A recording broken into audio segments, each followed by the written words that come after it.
Kuni kecha Renessans kino uyida Bizning zamon aktyori nomli hujjatli film taqdimoti bo'lib o'tdi. Premyerada nafaqat kino ijodkorlar, balki sohaga endi qadam qo'yayotgan talabalar ham ishtirok etdi. Ularga film qanchalik foydali bo'ldi degan savolga navbatdagi lavhamiz orqali javob olishingiz mumkin.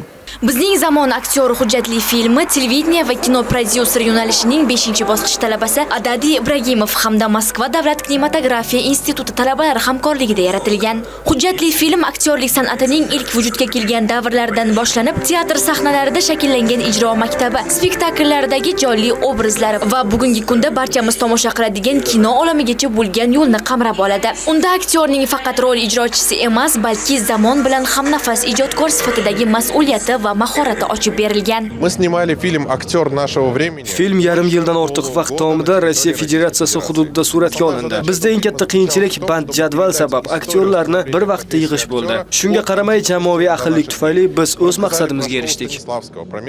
Film allaqachon onlayn platformalar va ijtimoiy tarmoqlarda tomoshabinlar e'tiboriga havola etilgan bo'lsa-da, uning kino uyida bo'lib o'tgan rasmiy premyerasiga tashrif buyurganlar soni ham kam bo'lmadi. Film menga aktyorlik kasbi qanchalik murakkab va mas'uliyatli, shu bilan birgalikda sharafli ekanini yana bir bor anglatdi. Filmni tomosha qilib aktyor nafaqat sahnada, balki ekran ortida ham doimiy izlanishda bo'lishi kerak ekanligini yanada chuqurroq tushundim. Kino menga juda ham yoqdi.